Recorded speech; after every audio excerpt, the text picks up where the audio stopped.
Tales de Mileto, ou O Nascimento da Filosofia.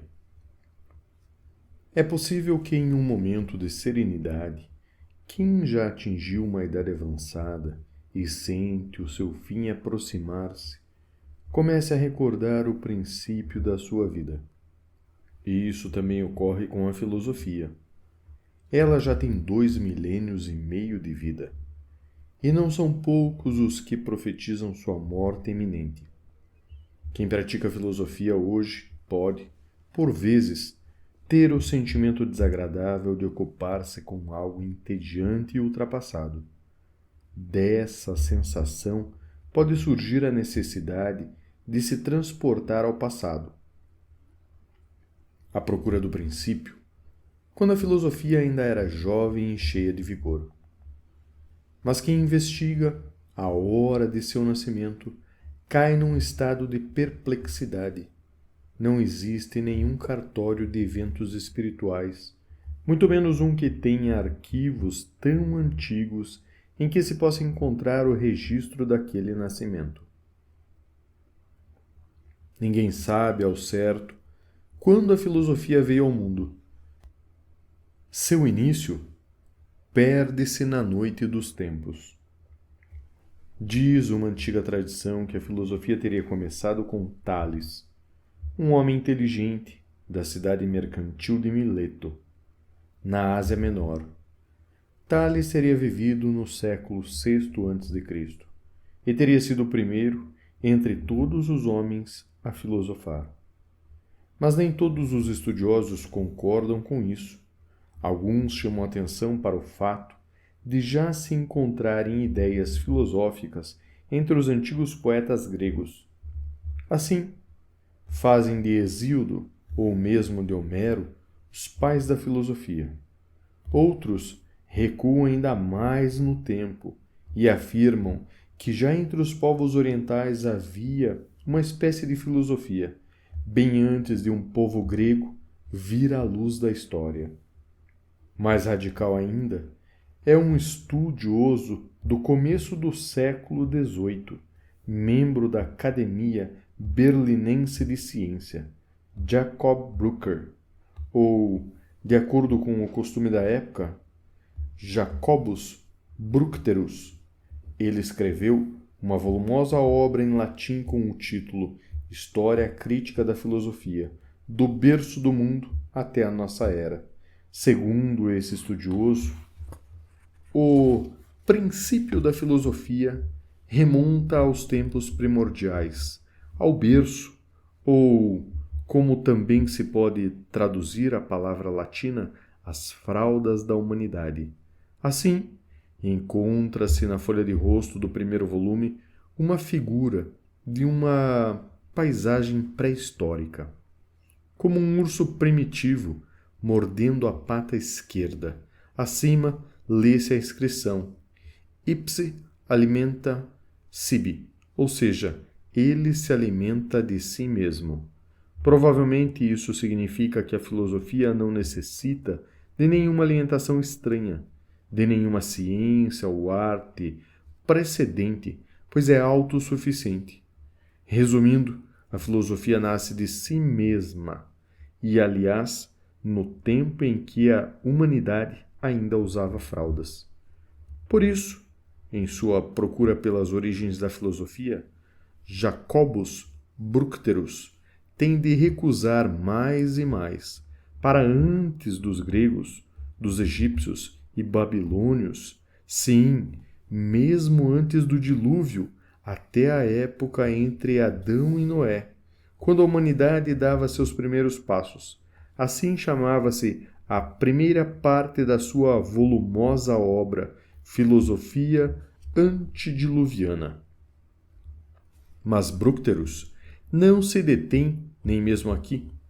Examina até a hipótese de ter havido filosofia antes do começo da humanidade, entre anjos e demônios. Após cuidadosa investigação, chega enfim à conclusão de que nem anjos nem demônios são filósofos. Em uma consideração mais atenta, até Adão e seus filhos e netos são duvidosos, Pode-se descobrir entre eles sinais de reflexão filosófica, mas que não bastam para cobri-los com o manto de filósofos.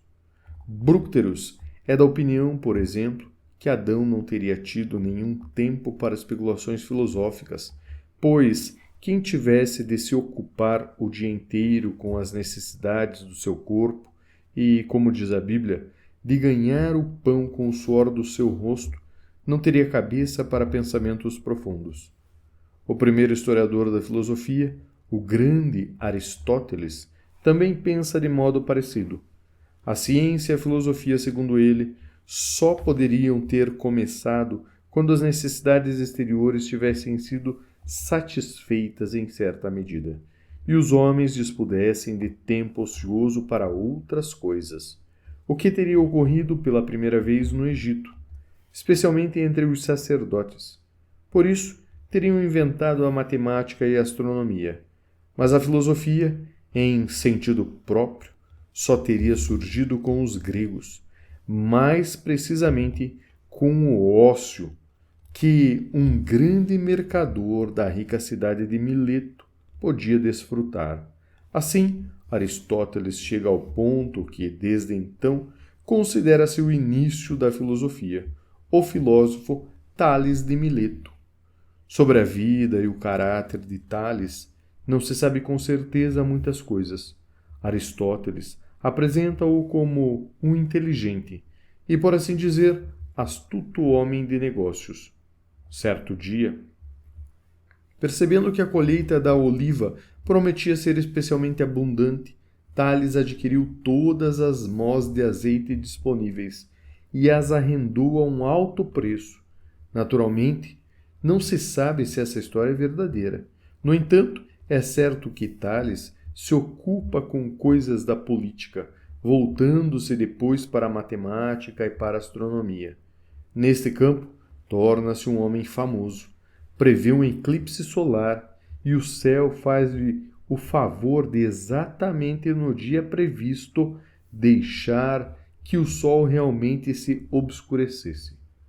Aliás, um historiador contemporâneo aproveita-se desse fato para fornecer o momento exato do nascimento da filosofia e escreve a frase lapidar: a filosofia dos gregos começa em 28 de maio de 585 a.C., justamente o dia daquele prenunciado eclipse solar. A pergunta que surge naturalmente é que a filosofia tem que ver com eclipses solares? E se a história da filosofia não é uma consequência de iluminações do que de obscurecimentos? De qualquer forma, como tudo indica, Tales é um verdadeiro sábio, um homem que não apenas reflete profundamente, mas que também conhece a vida e todas as suas particularidades. E isso é ilustrado pelas crônicas dos antigos em curiosas anedotas. Sua mãe tenta convencê-lo a se casar, mas ele responde: ainda não é tempo para isso. Quando se torna mais velho e a mãe investe contra ele mais insistentemente, retruca: agora o tempo já passou. Mas há outra história mais profunda. A pergunta por que não queria ter filhos e responde: por amor às crianças. Mesmo que se considere a cautela nos assuntos matrimoniais e paternais uma qualidade louvável, isso não basta, contudo, para fazer de um homem um filósofo. Mas o que Platão conta sobre Tales é algo genuinamente filosófico. Enquanto observava as estrelas, olhava para o alto, Tales caiu em um poço. Presenciando o acontecimento, uma espirituosa serva trácia diz-lhe gracejos. Ele queria saber o que havia no céu, mas permanecia-lhe oculto o que estava diante dele e seus pés. O filósofo no poço é certamente um fenômeno curioso, porém Platão dá a essa história uma interpretação mais profunda. A mesma troça atinge todos os que vivem na filosofia. De fato, há alguém assim. Se oculta o que é próximo ou vizinho, não apenas com respeito ao que faz, mas também se é realmente humano ou não. Se é obrigado a falar diante do tribunal ou em qualquer outro lugar sobre o que está a seus pés ou diante dos seus olhos. O filósofo provoca risos, não só de moças trácias, mas de todos os presentes. Por sua inexperiência, cai em poço, e na perplexidade, sua espantosa falta de jeito faz com que permaneça ingênuo. Porém, agora vem o decisivo. Mas o que é o homem e o que, diferentemente dos demais seres, cabe a ele fazer e sofrer? É isso que o filósofo procura, a se esforçar por investigar. Aqui a coisa se inverte. O que Platão pretende dizer é que, quando se trata da essência da justiça ou de outras questões fundamentais, são os outros que não sabem o que fazer e se tornam risíveis. E aí terá chegado a vez do filósofo. Agora, se compreende por que Platão, Aristóteles e muitos outros que sucederam designam exatamente esse Tales de Mileto como o primeiro filósofo. Para esse, não se trata apenas das coisas, mas da essência das coisas. Ele quer descobrir o que há por trás da multiplicidade de formas do mundo, das montanhas, dos animais e das plantas, do vento e das estrelas do homem, de sua ação e de seu pensamento. Qual é a essência de tudo isso? Pergunta Tales. E mais, de onde vem, de onde surge tudo isso? Qual é a origem de tudo? O que é o princípio que tudo compreende, que faz que tudo venha a ser, seja e permaneça? Essas são as questões fundamentais de Tales, ainda que ele não as formulasse desse modo. Por ser o primeiro a levantá-las, torna-se o precursor da filosofia, uma vez que pergunta pela essência e pelo fundamento. É, desde então e até hoje, o objetivo central da filosofia. Sem dúvida, a resposta de Tales dá a essa pergunta, que é estranha. Ele afirma que a água seria a origem de tudo. Mas como? Tudo o que temos diante dos olhos, na plenitude das formas do mundo, aquelas montanhas, estrelas e animais, nós mesmos e o espírito que habita em nós, tudo isso procede da água, não sendo, em sua essência mais íntima, nada além de água? É uma fantástica filosofia essa do princípio. Em vista dessa sua concepção fundamental, Tales deve ser obviamente considerado um materialista declarado. A água, uma substância material, é transformada em princípio originário. Portanto, esse filósofo pretende deduzir tudo da matéria. Isso é o que se lê em muitos manuais de história da filosofia. Pode-se acrescentar, então, que Tales é um materialista bem primitivo, uma vez que a investigação das partículas fundamentais da realidade de modo algum comprovou sua tese. A questão dos elementos construtivos do mundo é muito complexa para que pudesse ser respondida com essa simples suposição de que a água seria o princípio originário. Portanto, Tales é um materialista e não se pode mais levá-lo a sério com a sua tese ultrapassada. Contudo, o desprezo implícito nesse tipo de interpretação do início da filosofia deve dar o que pensar. Compreende-se corretamente a tese da água como princípio originário. Considera-se mera expressão de um metabolismo filosófico, ou mesmo um materialismo filosófico. Essa ponderação é reforçada ainda mais quando se sabe que há uma segunda frase de Tales que não condiz de modo algum com a visão materialista. Essa segunda tese diz o seguinte: tudo está cheio de deuses. Obviamente, aqui não se trata de explicar toda a realidade com base em um material originário. Ao contrário, afirma-se que tudo o que vem diante de nós, todo o mundo visível, é o lugar e a presença de deuses. O homem não concebe o mundo corretamente. Se acha que tudo o que vê em torno dele são meras coisas materiais. Ele deve compreender que a essência das coisas consiste em elas serem dominadas interiormente pelo divino. Com ambas as frases, e da água e a dos deuses, Tales formou-se duas afirmações conflitantes entre si, pois, obviamente, estão em oposição recíproca. Ou a realidade é meramente imaterial, ou é permeada da divindade viva. Se há aqui um brusco, ou de que lado, então, está a verdade? Essa questão alcança até o fundamento da explicação do mundo, e até hoje não chegou ao seu fim.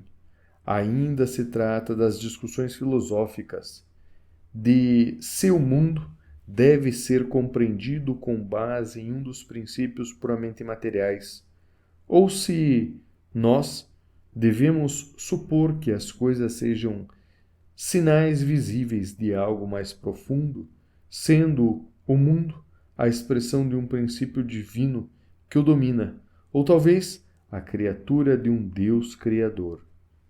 Mas o que se pode dizer a esse respeito de Tales, o filósofo originário? Ensinou realmente, como parece até agora, esses conceitos conflitantes, inconciliáveis entre si, sem notar a contradição? Ou sua afirmação de que tudo surgira da água relaciona-se com a outra, de que tudo estaria cheio de deuses?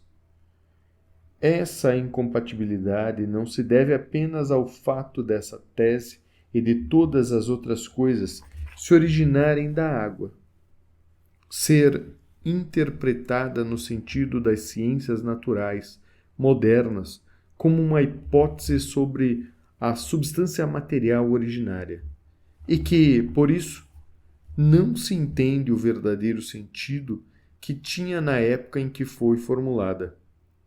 É muito duvidoso que tal teoria científica corresponda à visão de que o mundo dos homens do século VI a.C. Mais uma vez, trata-se de refletir sobre o significado do que Tales diz quando afirma que a origem de tudo é a água. Para isso, é útil o que Aristóteles informa sobre Tales. O próprio Aristóteles não sabe mais ao certo o que o pai da filosofia queria realmente dizer. Afinal, quase 3 séculos tinham se passado. Mas quando tenta decifrar o obscuro enigma da água, Aristóteles é da opinião de que Tales pensava no oceano, o rio originário, que tudo, segundo as lendas antigas, banhava a terra e era considerado o pai de todas as coisas. Talvez Tales também tivesse presente o que se conta desses tempos imemoriais.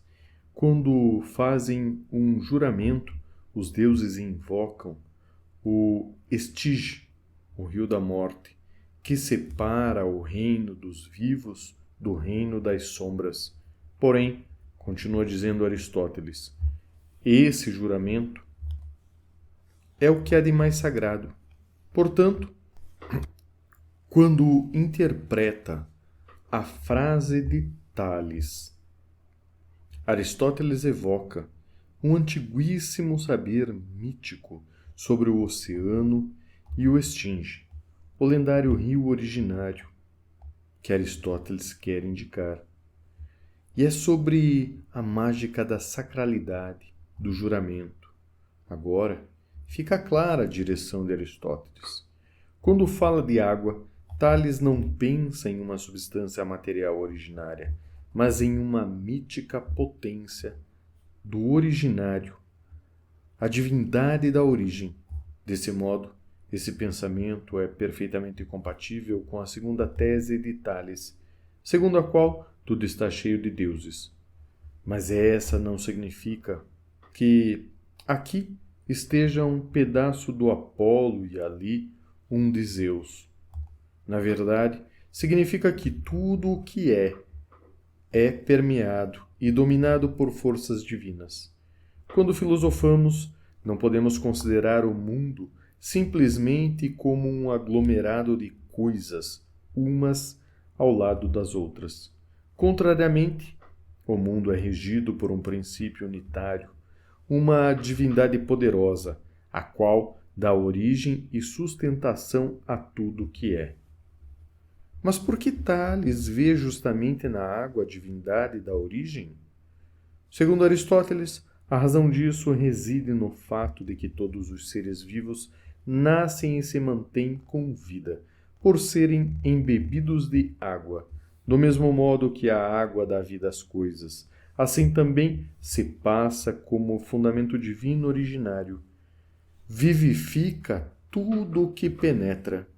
Deste modo, a frase de Tales sobre a originariedade da água pretende afirmar o seguinte: em todo o real atua uma força divina, de poder criador, assim como o rio originário do mito, que tudo penetra com a mantenedora da vida, a água.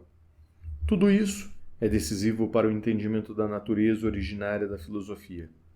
A filosofia não começa com problemas e teorias de uma ciência natural primitiva.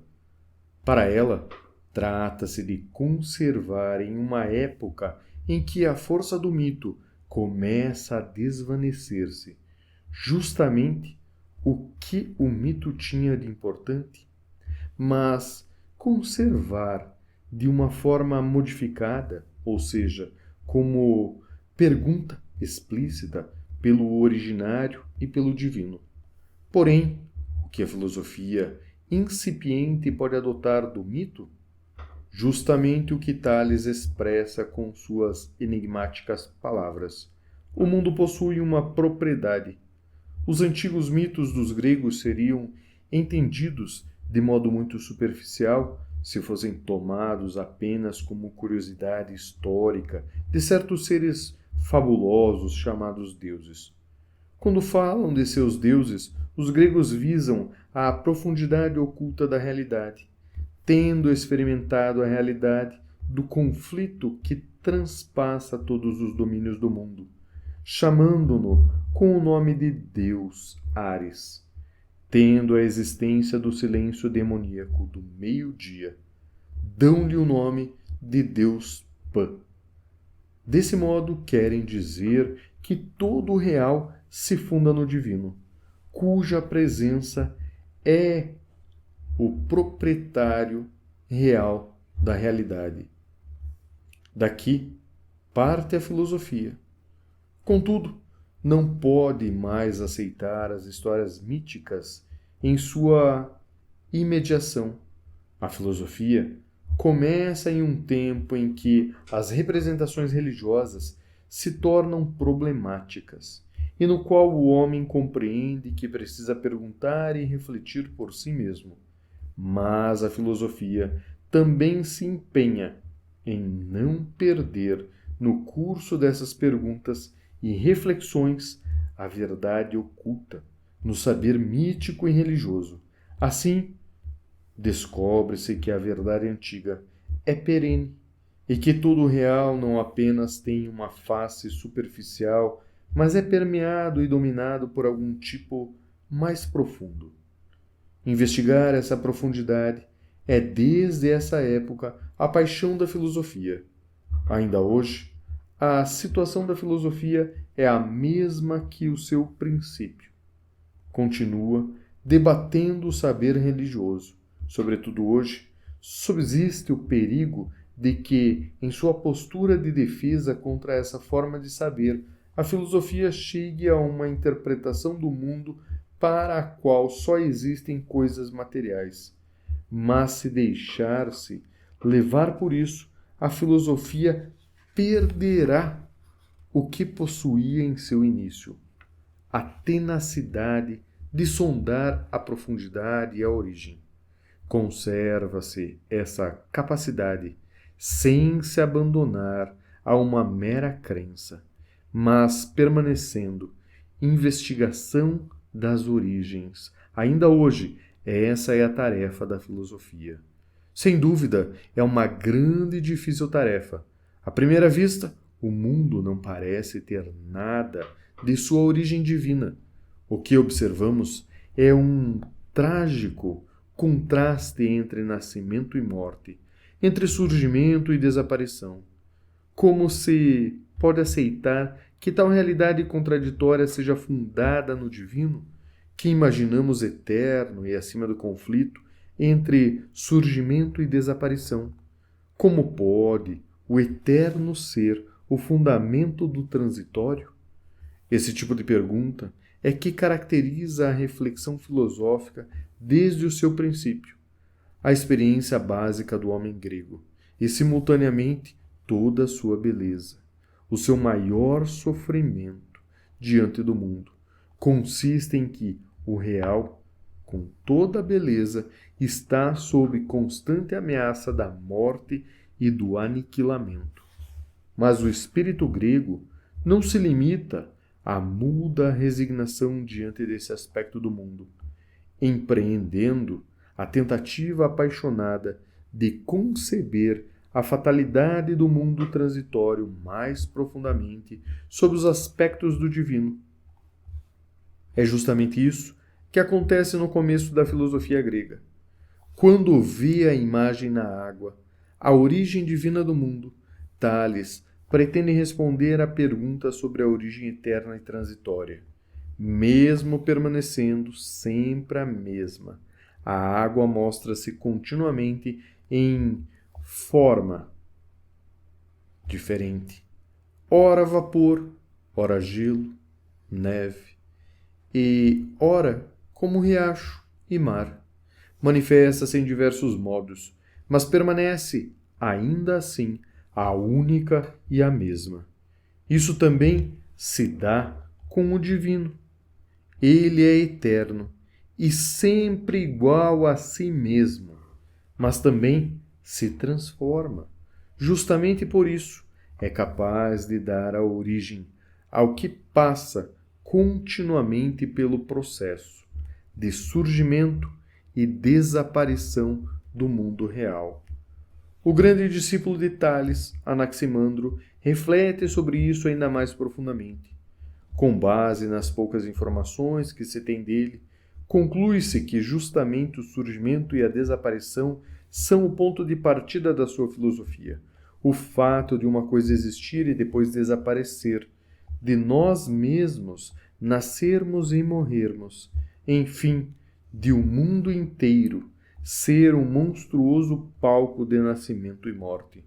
Como é possível que, entendendo isso, continue-se existindo e insistindo em que o real se fundamenta no eterno e no divino?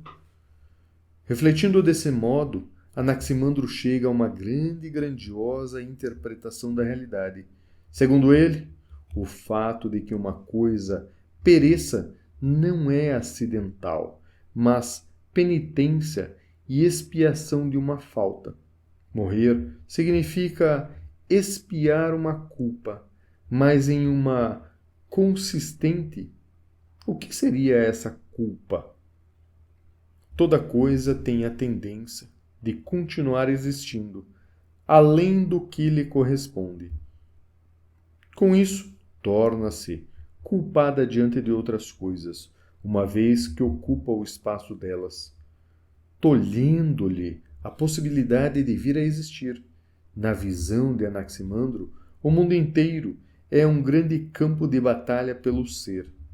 O persistente impede o pretendente de chegar à existência. Porém, como aquele se faz culpado em relação a este, a grande necessidade prepara-lhe o acaso, criando espaço para o nascimento de novas coisas. Isso é o que se passa com o mundo. Mas para Anaximandro, há ainda um aspecto mais profundo. Não se trata tanto de uma culpa, de uma coisa em relação a outra, como de uma falta contra a própria origem divina. Essa origem divina, a qual todo o real deve ser o surgimento, tem de ser entendida como um princípio de vitalidade ininterrupta e criatividade. Anaximandro chama esse princípio de o ilimitado ou o infinito. Se as coisas persistem na existência, impedindo que outras coisas cheguem a existir, o infinito não poderia mais ser o que é por natureza. Validade criativa que gera continuamente o novo de si mesmo. Ele mesmo se torna rígido e morto. Desse modo, o acaso das coisas, esse aspecto surpreendente da realidade, é por fim justificado com base no divino. As coisas que se obstinam em existir têm de morrer, a fim de que o ilimitado possa conservar sua vitalidade. A contingência, o grande enigma para a filosofia e para o homem, adquire seu sentido na incontingência da vitalidade divina. Esse é o pensamento profundo de Anaximandro. Ele o exprime no único grande fragmento de sua obra que foi conservado. A origem das coisas é o ilimitado. Todas as coisas desaparecem, onde tiverem a sua origem, conforme a necessidade, pois pagam umas às outras castigo e expiação por sua injustiça, conforme a ordem do tempo. Ao longo de sua história subsequente, a filosofia naturalmente não entenderá a interpretação de Tales e de Anaximandro como a única e válida resposta à sua pergunta. De várias maneiras, procurará novas soluções do problema, mas a pergunta inicial permanece. Por isso, nos momentos decisivos de sua história, a filosofia sempre reflete sobre o seu princípio e levanta com nova espontaneidade o problema do fundamento absoluto da realidade e da procedência do contingente do incontingente. Essa foi e continua sendo a grande pergunta fundamental de toda a filosofia. A filosofia considera o mundo, as coisas e o homem, mas é pela profundidade do mundo que ela pergunta. Desde Tales, o primeiro metafísico, o pensamento dos filósofos gira incessantemente em torno da origem de tudo. Por isso, não é de admirar que homens desse tipo não possam muitas vezes dispensar as coisas desse mundo uma atenção plena e indivisa. Assim, pode-lhe acontecer o mesmo que a Tales, que não vejam o poço que está diante de seus olhos e caiam nele. Talvez seja mesmo necessário que quem investiga a profundidade do mundo acabe perdendo o chão sobre os pés, que riam as servas trácias. Mas quem não se arrisca a perder a base sobre a qual se encontra? Na ousada esperança de atingir um fundamento mais profundo e seguro, jamais saberá o que significa, desde o seu princípio, a filosofia.